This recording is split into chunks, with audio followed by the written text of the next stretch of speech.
Good morning. आज का हमारा टॉपिक है फैमिली लिलिएसी। तो फैमिली लिलिएसी के बारे में हम उसकी सिस्टमेटिक पोजीशन, बॉटनिकल कैरेक्टरिस्टिक और इकोनॉमिक इम्पोर्टेंस के बारे में स्टडी करेंगे। तो सबसे पहले हम यह देखते हैं कि जो लिलिएसी फैमिली है वो किस फैमिली को हम कहेंगे, कि कौन से प्लांट इसमें इंक्लूड किए जाते हैं। लिलिएसी फैमिली है जो एंजियोस्पर्म में जो मोनोकॉट्स होते हैं उनकी फैमिली है। और जैसे प्याज है, और इस प्याज जैसे और जो प्लांट्स हैं वो इस फैमिली में आते हैं। तो यह कुल प्याज कुल या लिली फैमिली के नाम से जाना जाता है। सिस्टमेटिक पोजीशन देखते हैं इसकी। तो बैंथम और हुकर के अनुसार इसका डिवीजन एंजियोस्पर्मी है, ओव्यूल कवर्ड मिलते हैं, और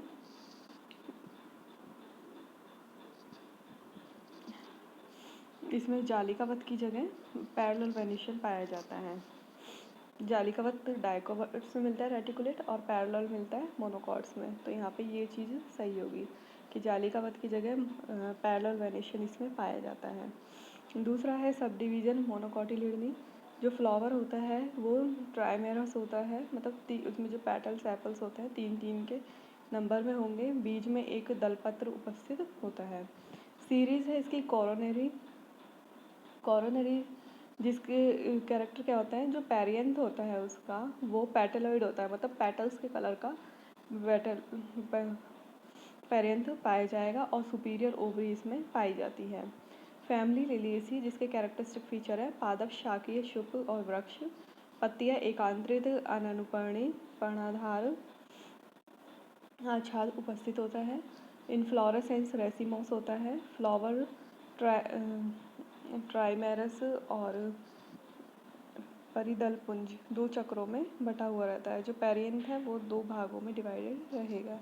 पुंकेसर 6 पाए जाता है 3+3 के चक्र में, 3-3 के नंबर्स में ये पाए जाएंगे। और जायांग त्रिअंडपी ट्राई कार्पलरी होता है, मतलब जो 3 कार्पल उसमें प्रेजेंट हैं, और सिनकार्पस होता है, आपस में जुड़े हुए कार्पल्स होंगे। एक्साइल प्लेसेंटेशन इसमें पाया जाता है। फ्रूट इसमें बेरी और कैप्सूल होता है। फिर इसके बाद देखते हैं इसका डिस्ट्रीब्यूशन, हैबिट एंड हैबिटेट। तो इस कुल में लगभग 250 जेनेरा और 4000 स्पीसीज पाई जाती है। यह कॉस्मोपॉलिटन होता है, किंतु इसकी अधिकतर जातियाँ वार्म टेम्परेट और ट्रॉपिकल रीजन्स में पाई जाती हैं। जिसकी हर्ब्स हैं जैसे Asphodelus, Lilium, Polygonatum, Fritillaria, Tulipa, Allium, Colchicum, aloe vera. तो इस टाइप की इसकी हर्ब पाई जाती है। अब जैसे फ्रिटिलेरिया है, इसमें प्रकंद पाया जाता है, राइजोम। इसी तरीके से जो एलियम है, एलियम सीपा, उसमें ट्यूबर पाया जाता है। और कॉल्चिकम ऑटमनेल में घनकंद उपस्थित होता है। क्लाइंबर, ग्लोरियोसा सुपरबा, स्माइलैक्स, ये क्लाइंबर के एग्जाम्पल। इसके श्रब, रस्कस, ड्रेसिना, यक्का, जैंथोरिया। तो जो इसके जो श्रब होती हैं उनके सबके तने बहुवार्षिक होते हैं, और इनमें एनोमेलस सेकेंडरी ग्रोथ देखने को पाई जाती है। जैसे कि मोनोकॉट्स जिनमें सेकेंडरी ग्रोथ पाई जाती है, तो उसका एग्जांपल ड्रेसिना, रस्कस, ये पढ़ते हुए सेकेंडरी ग्रोथ के अंतर्गत कि ऐसे कौन से मोनोकॉट्स हैं जिनमें सेकेंडरी ग्रोथ पाई जाती है। तो उस एक्सेप्शन के उसमें आते हैं ये, कि ऐसे मोनोकॉट जिनमें सेकेंडरी ग्रोथ मिल गई, ड्रेसिना, यक्का। तो इसके एग्जाम्पल हैं। इसके अलावा इसकी जो रूट है, टैप रूट, तो जल्दी से नष्ट हो जाती है, तो उसकी जगह एडवेंटिटियस रूट्स इसमें पाई जाती है। एस्पेरेगस में जड़ें होती हैं जो फूड स्टोरेज कर लेती हैं और ट्यूबरस रूट बनाती है। इसी तरीके से स्टेम इसमें ब्रांच, एरियल, भूमिगत कंद, प्रकंद, घनकंद, बल्ब, राइजोम और कॉर्म की फॉर्म में पाया जाता है। शाकीय वुडी रस्कस में, और एस्पेरेगस में क्लेडोड पर्णाभ पर्व पाए जाते हैं। एस्पेरेगस के कुछ शीर्ष के पर्ण शल्कों में अथवा कुछ आरोही जातियों में मुड़े हुए कांटों में रूपांतरित हो जाते हैं। इसके प्रत्येक पर्ण के कक्ष में जो कक्षस्थ कलिका होती है वह पतली रेखीय हरी हो जाती है और पर्णाभ पर्व बनाती है। स्माइलैक्स और ग्लोरियोसा में जो तना होता है वो लचीला, कोमल और आरोही होता है। अब इसके बाद इसकी देखते हैं लीफ। लीफ है जो इसमें रेडिकल और कॉलाइन होती है, मतलब कि जो डायरेक्टली रूट के ऊपर छोटा सा स्टेम पाया जाएगा और वहीं से लीफ ऑरिजिनेट हो रही है। कॉलाइन हो गई डायरेक्टली स्टेम से ऑरिजिनेट होने वाली, अल्टरनेट होती हैं और ग्लोरियोसा के पर्ण का शिखाग्र प्रतान में रूपांतरित सरल और एक्सिस्टिकुलेट अपवास स्माइलैक्स में टेंड्रिला स्टिप्यूल्स पाए जाते हैं, जो कि अब जैसे जो ग्लोरियोसा है उसमें क्या होगा, जो लीफ है उसके आगे का जो शिखाग्र होता है, जो बिल्कुल आगे वाला रीजन होगा नुकीला होता है, जो वो प्रतान में टेंड्रिल में रूपांतरित हो जाता है, मॉडिफाई हो जाएगा। इसी तरीके से स्माइलैक्स में भी इसी तरीके से होता है। लीफ बेस्ड शीटिंग और शिरा विन्यास समांतर, किंतु स्माइलैक्स ट्रायलियम इरेक्टम में रेटिकुलेट वेनेशन इसमें पाया जाता है। रस्कस और एस्पेरेगस जातियों में शल की पर्ण उपस्थित होती है। एलियम सीपा में पर्ण सेंट्रिक, खोखली और बेलनाकार होती है। एलोवेरा में मासल पर्ण पाई जाती है। इनफ्लोरेसेंस एसिमाक्षी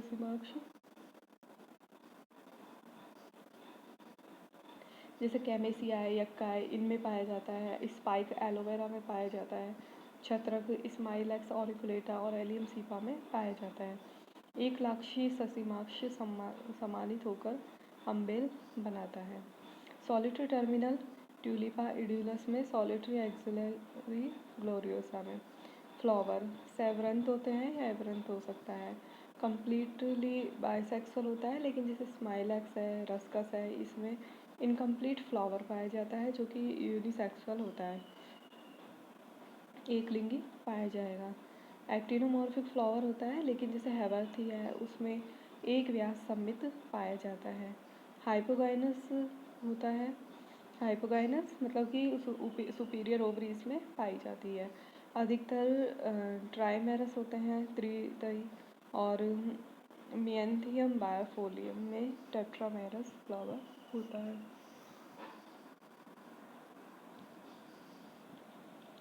अब इसके जो पेरियंथ होते हैं, इसमें कोरोला और जो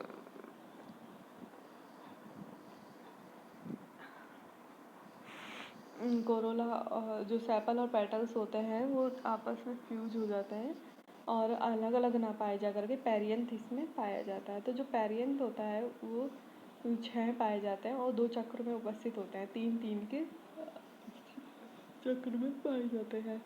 जैसे कि एसोफिडस, संयुक्त एस्पेरेगस, रेसिमोसस, परिदल पुंज अधिकतर दलाव होते हैं। ट्रिलियम में परिदल का बाह्य चक्र हरा और भीतरी रंगीन होता है।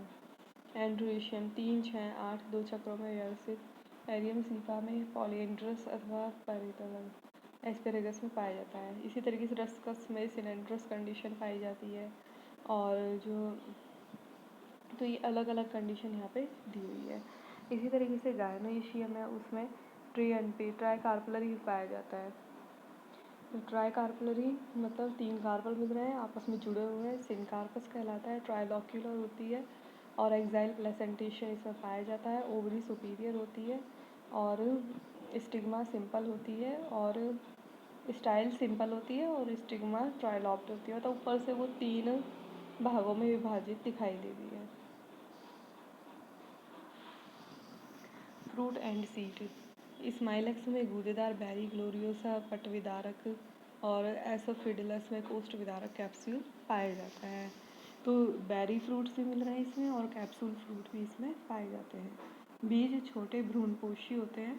पॉलिनेशन इसमें सेल्फ और क्रॉस फर्टिलाइजेशन दोनों पाए जाते हैं और जो क्रॉस पॉलिनेशन होता है वो इंसेक्ट के थ्रू होता है।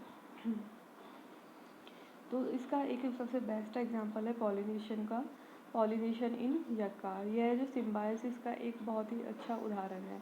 इसमें क्या होता है, जो कीट है मॉथ प्रोन्यूवा यक्का सेला, वो इसमें परागण करता है। तो इसमें पॉलिनेशन के लिए रेस्पॉन्सिबल इंसेक्ट का नाम है मॉथ प्रोन्यूवा यक्का सेला। ये एक मॉथ होती है, कीट शलभ जिसे हिंदी में कहते हैं।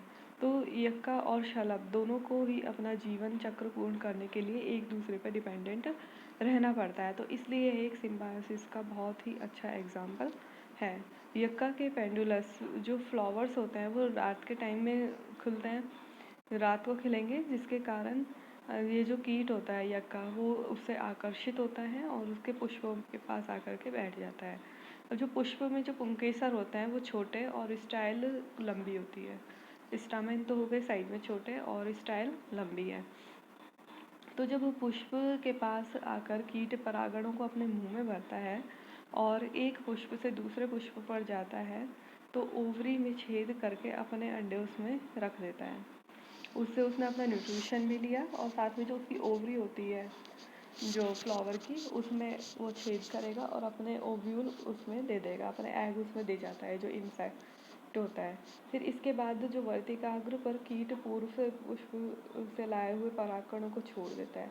तो ये क्या होता है, एक फ्लावर से उसने परागकण लिए पॉलन ग्रेन्स, और जब दूसरे फ्लावर पे जाएगा तो दूसरे फ्लावर की जो ओवरी होगी उसमें छेद करके अपने एग उसमें दे देगा। तो जब उसमें जाएगा तो उसके कांटेक्ट में आता है स्टाइल और स्टिग्मा के, तो वहाँ उसके जो ऊपर जो पॉलन ग्रेन्स उस पर अटैच रहते हैं या उसके ऊपर चिपके हुए हैं वो उसके ऊपर गिर जाते हैं, उनको छोड़ देता है। तो प्रोन्यूबर कीट के लार्वा बीज पौधों में एक साथ विकसित होते हैं। कुछ लार्वा बीज खाकर वृद्धि करते हैं और फल भित्ति में छेद करके बाहर आकर जमीन पर गिर जाते हैं। यहाँ यह कोकून रूप में रहते हैं और जब यक्का में फ्लावरिंग आरंभ होता है तब कोकून से प्रोन्यूबर कीट विकसित हो जाते हैं। यक्का पुष्प पर जाकर फिर वही चक्र आरंभ हो जाता है।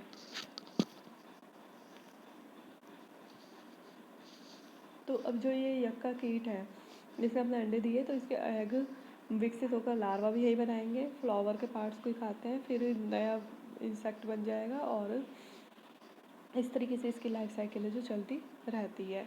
फिर अब देखते हैं इसका इकोनॉमिक इम्पोर्टेंस। इकोनॉमिक इम्पोर्टेंस में देखते हैं तो ऑर्नामेंटल प्लांट जैसे ट्यूलिपा, इड्यूरस, ग्लोरी लिली, ग्लोरियोसा सुपरबा, सतावर, एस्पेरेगस, ड्रेसिना और लिली, यक्का, स्माइलैक्स इंडिकस, तो ये सारे इसके एग्जाम्पल हैं जो कि ऑर्नामेंटल प्लांट की तरह यूज़ में लिए जाते हैं। इसी तरीके से एडिबल प्लांट्स है जैसे प्याज, एलियम सीफा, लहसुन, एलियम सटाइवम, सतावर, एस्पेरेगस, रेसिमोसस, इसकी जो ट्यूबरस रूट्स होती है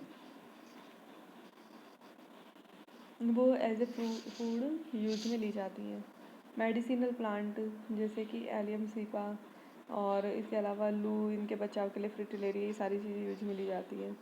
फाइबर, हेम्प, सेंसीवेरा, रॉक्सबर्गियाना, सेंसीवेरा ट्राइफेसिएटा, तो इसकी जो लीफ होती हैं उससे रेशे मिलते हैं और जिससे रस्सी, जाल और तीर कमान बनाए जाते हैं। यक्का इलेटा, इस जाति से बेहतरीन किस्म का रेशा प्राप्त होता है जो मैट और कपड़ा बनाने के काम आता है और इससे रस्सी भी बनाई जाती है।